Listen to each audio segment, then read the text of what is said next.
Good morning. इससे पहले के वीडियो में हम लोग पढ़ रहे थे types of vectors. Types of vectors हम लोग पढ़े थे, उसके आगे कुछ बाकी है टाइप्स ऑफ वेक्टर्स, उसको फिर आज हम पढ़ेंगे। टाइप्स ऑफ वेक्टर में है आपका फिक्स्ड वेक्टर। इसके नाम से ही पता चलता है, जिस वेक्टर का इनिशियल पॉइंट फिक्स हो उसी को हम लोग कहेंगे fixed vector. That vectors of initial point is fixed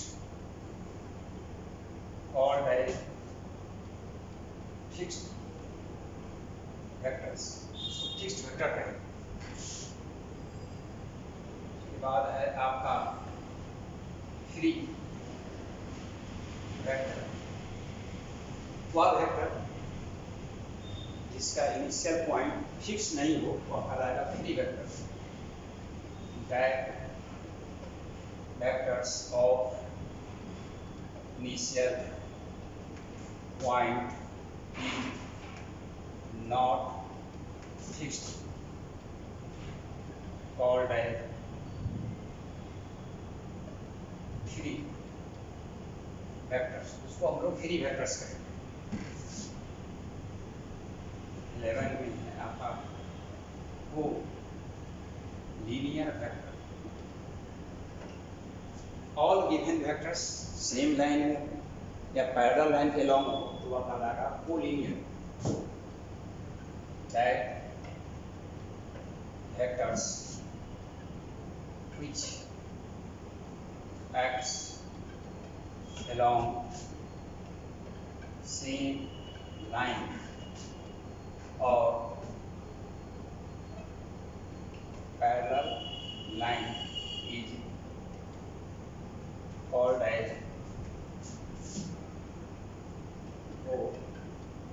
linear vectors। यहाँ पर हमारा दो वेक्टर है ए और दूसरा वेक्टर है बी, दोनों हमारा सेम लाइन में है, वो लीनियर हुआ। और वेक्टर ए और ये वेक्टर बी दोनों हमारा पैरेलल लाइन के लॉन्ग, ये भी कोलिनियर हुआ।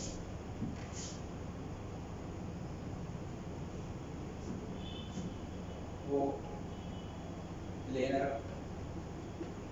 वेक्टर्स।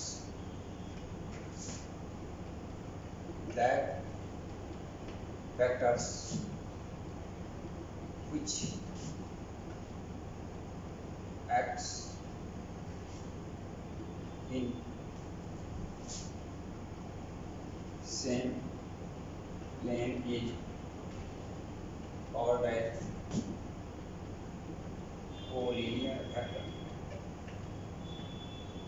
जो हमारा सेम प्लेन में हो वह कहलाएगा हमारा कोलिनियर वेक्टर।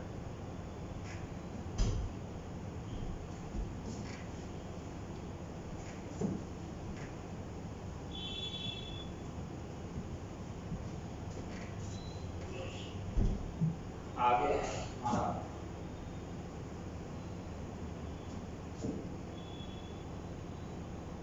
Polar vector. वह वेक्टर जिसका स्टार्टिंग पॉइंट या पॉइंट ऑफ एप्लीकेशन हो उसी को कहेंगे हम लोग polar vector. That vectors which have starting point or point of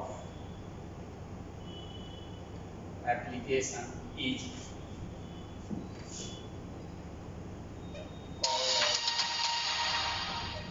polar vector। That is displacement force। It is displacement में किसी बॉडी का होगा, कहीं से स्टार्ट होगा, स्टार्टिंग पॉइंट होगा इसके पास में, फोर्स है उसका पॉइंट ऑफ एप्लीकेशन कहाँ पर फोर्स लग रहा है वो भी होगा, ये हमारा पोलर वेक्टर होगा।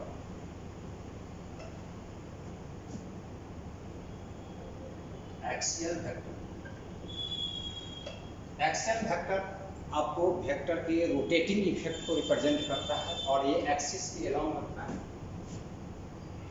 दैट वेक्टर which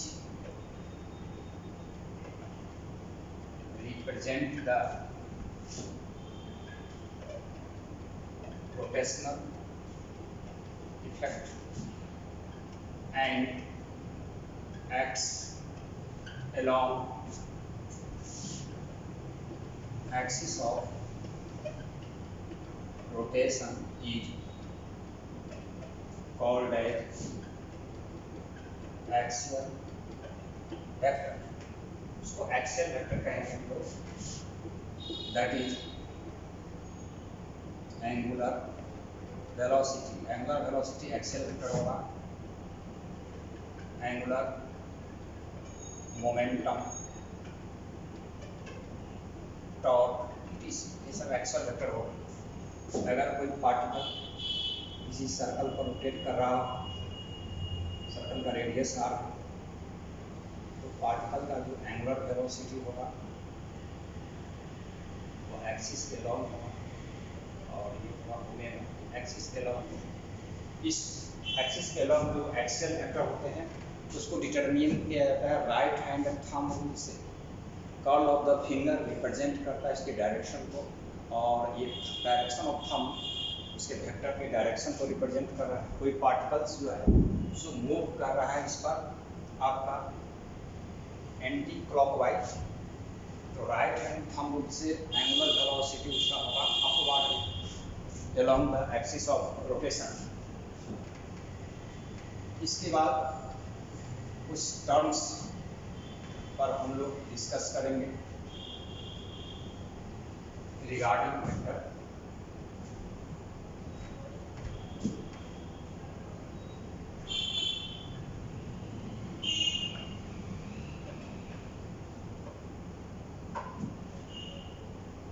फर्स्ट है आपको shifting of vector.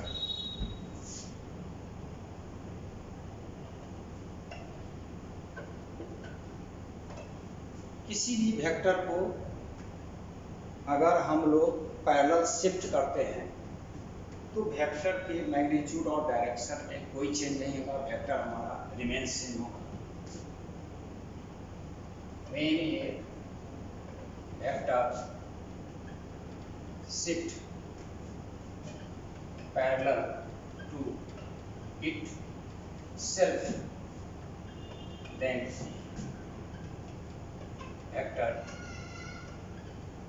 remains same। इसमें कोई चेंजिंग नहीं होगा। किसी भी वेक्टर को हम पैरेलल शिफ्ट कर सकते हैं। जैसे एग्जांपल यहाँ पर कोई एक वेक्टर हमारा ए है, इसको पैरेलल हमको शिफ्ट की इस डायरेक्शन, तो ये दोनों वेक्टर आपका सेम होगा।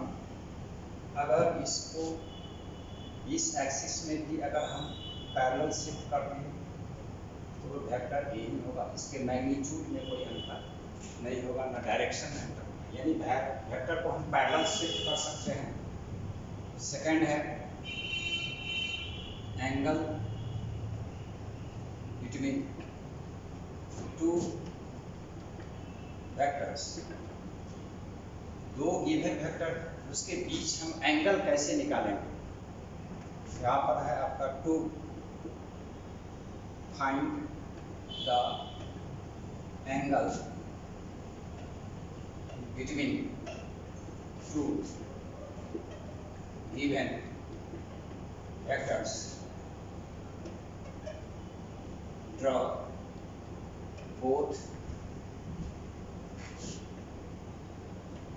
vectors such that the initial point, that is tail of both vectors, are at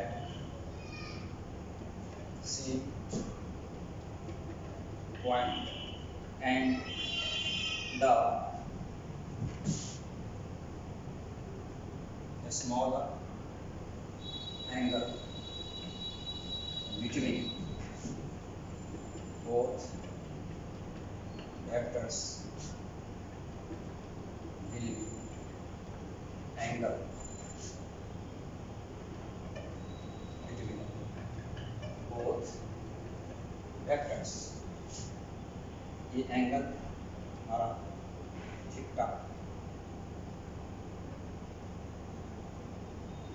equal और ग्रेटर 0 होना चाहिए, लेस और इक्वल 180 होना चाहिए। जैसे एग्जांपल देखिए, हमारे पास यहाँ पर वेक्टर ए है, दूसरा वेक्टर बी और ये एंगल दिया हुआ है 120। तो इसके एंगल निकालने के लिए वेक्टर ए को लिखेंगे, वेक्टर बी को हम पैरेलल शिफ्ट कर सकते हैं, पैरेलल इसको हम शिफ्ट कर देंगे यहाँ, ये जो हमारा वेक्टर था बी, यहाँ पैरेलल शिफ्ट कर देंगे बी को। ये एंगल हमको दिया हुआ था 180, तो ये एंगल होगा theta, theta is equal to 60 degree, that is angle between both vectors is 60 degree. 60 डिग्री दोनों के बीच का एंगल होगा। दोनों के टेल को मिलाएंगे, वो जो मिनिमम जो लोएस्ट एंगल होगा, स्मॉलर एंगल जो होगा, वही एंगल दोनों के बीच का होगा। ये एंगल नहीं होगा, ये एंगल होगा थीटा। थीटा रिप्रेजेंट करता है दोनों वेक्टर के बीच का एंगल।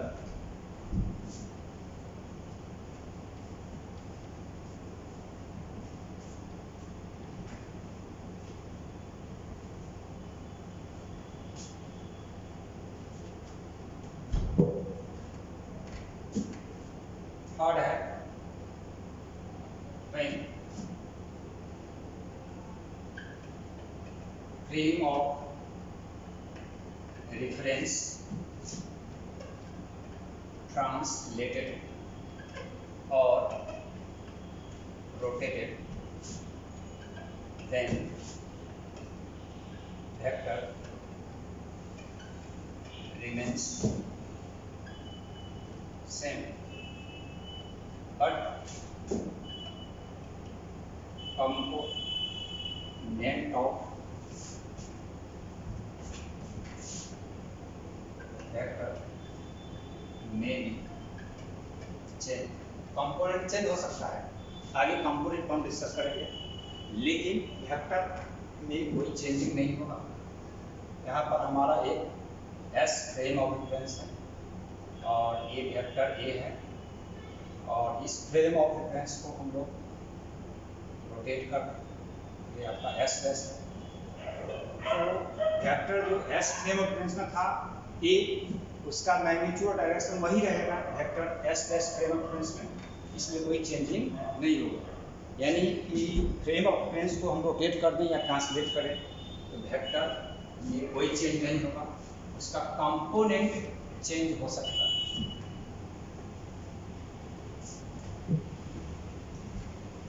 फोर्थ है when a vector rotate through an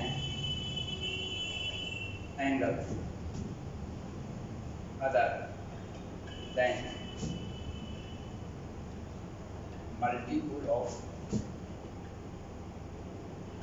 2 pi 360 degree, then vector change। जैसे कि यहाँ पर हमारा ये एक्स एक्सिस है, वाई एक्सिस है, ये एक्स डैश है, ये हमारा वेक्टर ए है, इसको हम रोटेट कर दिए वेक्टर यहाँ से यहाँ पर, मान लीजिए वेक्टर बी, ये एंगल थीटा से रोटेट किए। थीटा हमारा 2 पाई के मल्टीपुल में नहीं होना चाहिए, तो उस कंडीशन में vector A not equal to vector B हो, ये दोनों इक्वल नहीं होगा, वेक्टर चेंज पूरा कर सकते हैं। ये कुछ पॉइंट्स सब वेक्टर के रिगार्डिंग हम बता दिए हैं, इसका मेथड्स वगैरह भी यूज हो सकता है। आगे हम लोग पढ़ेंगे addition of vector.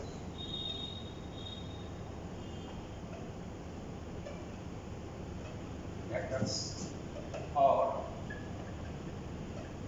Composition of vectors.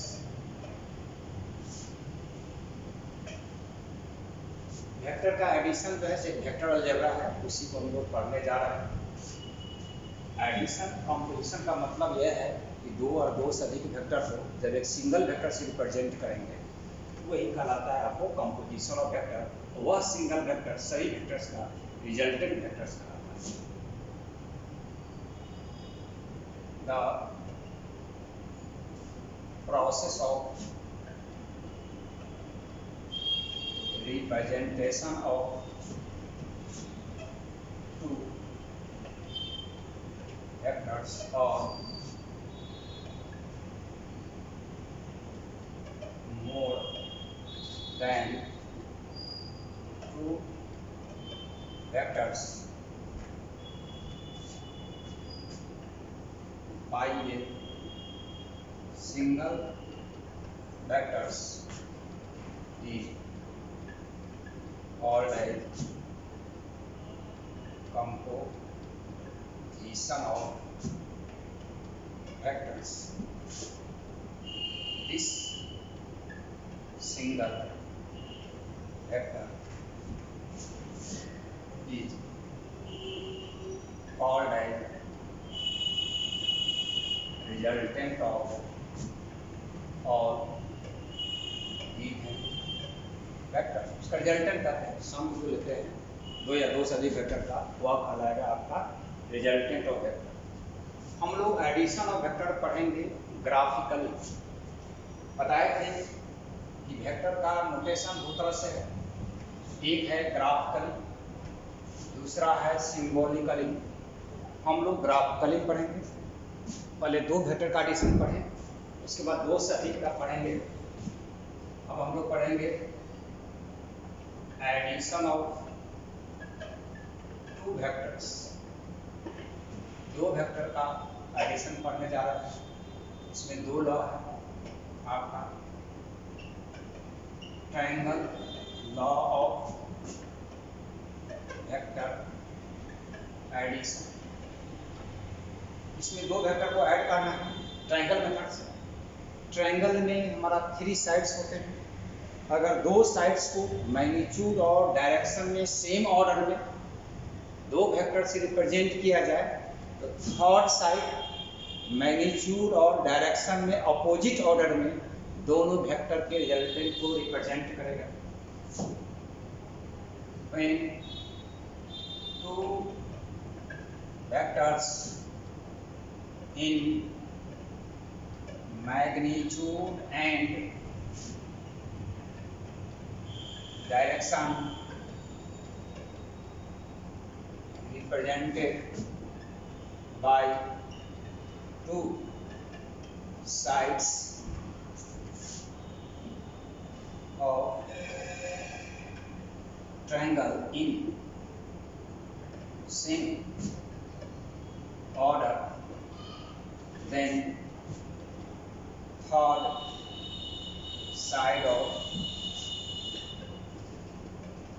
triangle represent the resultant of both vectors in magnitude and direction in opposite order। यहाँ पर हमको दो वेक्टर दिया हुआ है, वेक्टर ये है, ऐड करना है वेक्टर बी को।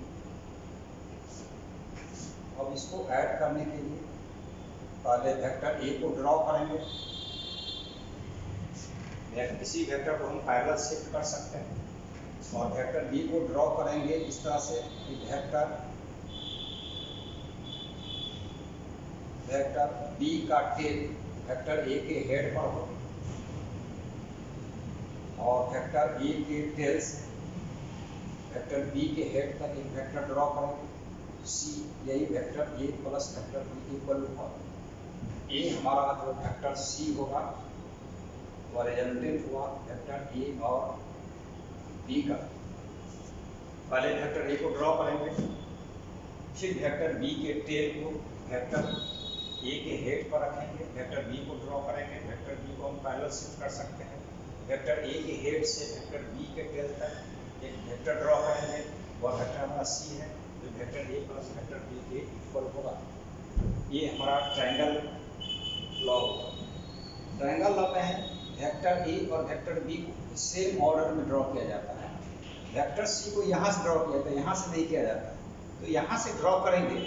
इसका ऑर्डर ए था, इसका ऑर्डर यह है, इसी को हम लोग अपोजिट ऑर्डर करते हैं। ए और बी का जो ऑर्डर था उसके अपोजिट ऑर्डर में हमारा वेक्टर सी होगा। दो वेक्टर के एडिशन हम लोग पढ़ रहे हैं। फर्स्ट पढ़े हैं ट्रायंगल लॉ, अब पढ़ेंगे पैरेललोग्राम लॉ। सेकेंड में parallelogram law of vector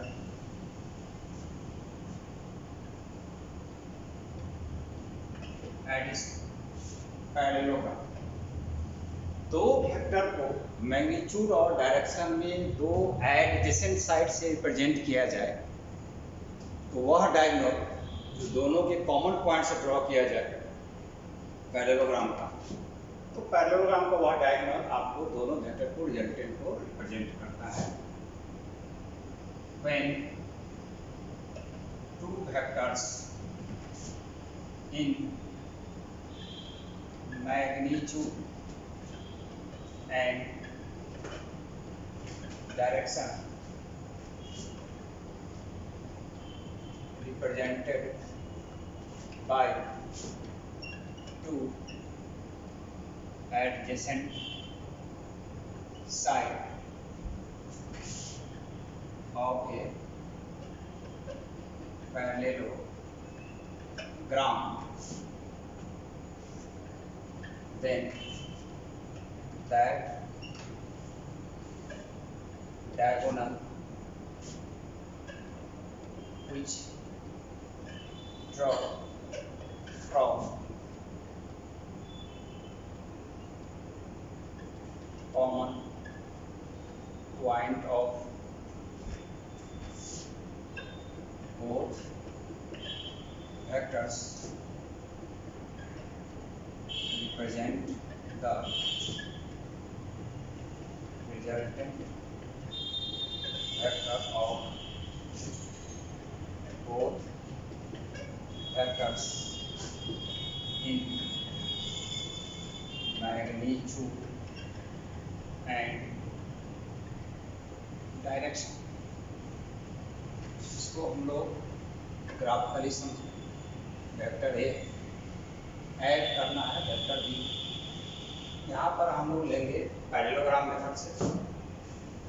vector A को ड्रॉ करेंगे, वेक्टर ए के टेल पर वेक्टर बी का ही टेल रख देंगे, वेक्टर बी को ड्रॉ करेंगे। वेक्टर ए और बी को पैरेललोग्राम का एडजेसेंट साइड मानकर एक पैरेललोग्राम ड्रॉ कर देंगे। यह जो हमारा कॉमन पॉइंट है वो मान लीजिए कॉमन पॉइंट है, तो यहाँ से एक वेक्टर जो वो सी ड्रॉ किए, ये रिजल्टेंट वेक्टर सी होगा वेक्टर ए प्लस बी। यहाँ पर वेक्टर सी इक्वल टू होगा हमारा vector A plus vector B. तो ये हमारा हुआ पैरेललोग्राम मेथड। पैरेललोग्राम मेथड एक प्रकार से ट्रायंगल ही मेथड होता है।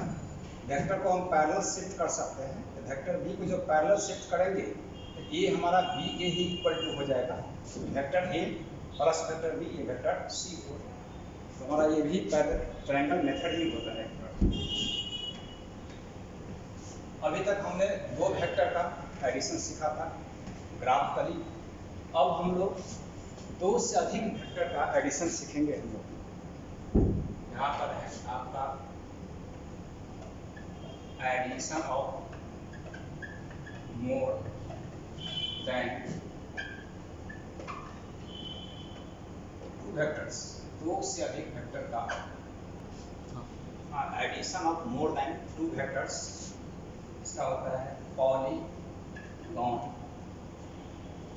मेथड, और इसको polygon law of vector addition भी कहते हैं। दो से अधिक वेक्टर को प्रेजेंट करना है, सभी वेक्टर को हेड टेल मिला करके हम ड्रॉ कर देंगे पॉलीगॉन के साइड से, मैग्नीट्यूड और डायरेक्शन में सेम ऑर्डर में। तो क्लोजिंग साइड होगा जो अपोजिट ऑर्डर में सभी वेक्टर के रिजल्टेंट को रिप्रेजेंट करेगा। when all given vectors in magnitude and direction represented by sides of polygon in same order, then closing side of polygon represent the resultant vector of all given vectors in magnitude and direction in opposite order। अब समझिए हमारे पास में कुछ vectors दिया हुआ है, vector ए, इसके बाद है हमारा वेक्टर बी, प्लस करना है, वेक्टर बी प्लस करना है, वेक्टर सी प्लस करना है, वेक्टर बी। तो सबसे पहले हम लोग वेक्टर ए को ड्रॉ करेंगे। वेक्टर ए के हेड पर वेक्टर बी के टेल को रखेंगे। वेक्टर बी को हम लोग ड्रॉ कर लेंगे, वेक्टर को हम लोग पहले शिफ्ट कर सकते हैं। बी के हेड पर सी का टेल रखेंगे और वेक्टर सी को ड्रॉ कर लेंगे। अब फिर वेक्टर डी का टेल वेक्टर सी के हेड पर रखेंगे और वेक्टर आपका डी ड्रॉ कर लेंगे। जितने भी वेक्टर है उसको हेड टेल करके सेम ऑर्डर में ड्रॉ कर लेंगे। ये जो फर्स्ट वेक्टर के टेल और लास्ट वेक्टर के हेड को मिला देंगे, ये हमारा रिजल्टेंट वेक्टर होगा। जो हमारा आर रिजल्टेंट वेक्टर होगा वो vector A plus vector B plus vector C plus vector D के इक्वल होगा। ये हमारा पॉलीगॉन मेथड हुआ। दो से अधिक वेक्टर को ऐड करने का एक तरीका है जिसमें हम लोग ऐड करेंगे, या फिर हम लोग ग्राफिकली पढ़ रहे हैं। नेक्स्ट इसके बाद अगले क्लास में हम लोग दो वेक्टर का रिजल्टेंट जो हम लोग पढ़े हैं वेक्टर ए और सी का, उसका क्या मैग्नीट्यूड और डायरेक्शन होगा उसके बारे में।